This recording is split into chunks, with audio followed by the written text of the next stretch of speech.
Perkenalkan, nama saya Afsal Prima Maula dengan NPM 243040092. Pada kesempatan kali ini, sebuah topik penting dalam pendidikan Pancasila, yaitu paradigma pembangunan ekonomi berlandaskan Pancasila. Yang pertama, mari kita memulai terlebih dahulu apa itu paradigma pembangunan ekonomi Pancasila.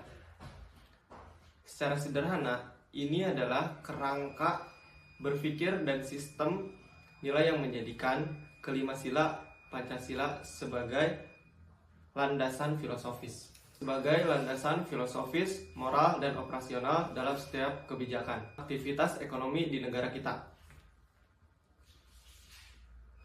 Ini adalah konsep fundamental yang mengarahkan bagaimana kegiatan ekonomi di Indonesia seharusnya dirancang dan dijalankan. Konsep ini juga sering kita kenal dengan nama lain, Sistem Ekonomi Pancasila (SEP) atau Ekonomi Kerakyatan.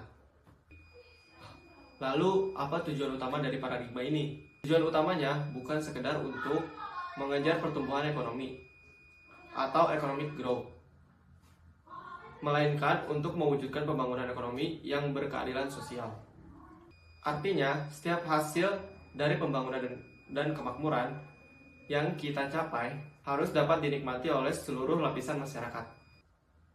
Yang terpenting, proses untuk mencapai kemakmuran harus selalu menjunjung harkat dan martabat manusia. Paradigma ini berasal dari 5 pilar filosofis yang berasal dari setiap sila Pancasila. Pilar pertama dari sila ketuhanan yang Maha Esa adalah ekonomi bermoral. Pembangunan ekonomi kita tidak boleh bebas nilai, melainkan harus dilandasi oleh etika dan moralitas. Dari sila kemanusiaan adalah ekonomi humanis. Setiap kebijakan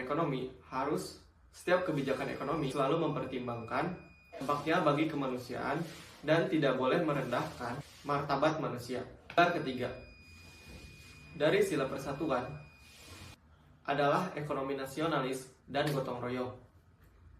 Berarti kita perlu mengutamakan produksi dalam negeri, melindungi industri strategis nasional. Adalah demokrasi ekonomi. Usaha ekonomi strategis disusun sebagai usaha bersama yang berasaskan kekeluargaan.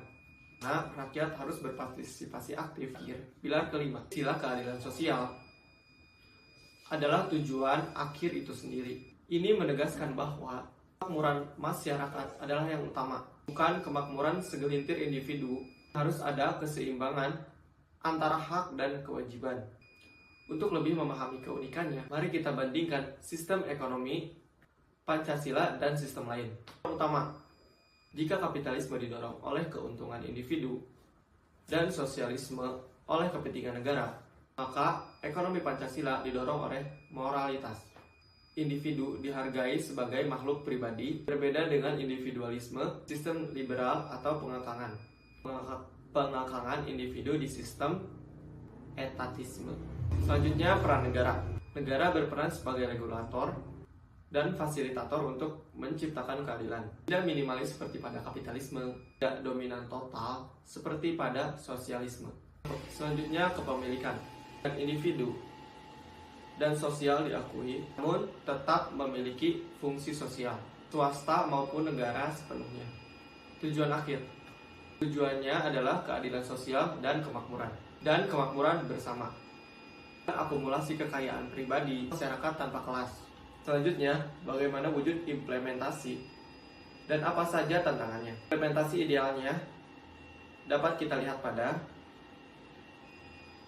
yang pertama, koperasi sebagai badan usaha yang paling sesuai dengan prinsip demokrasi ekonomi. Yang kedua, ada UMKM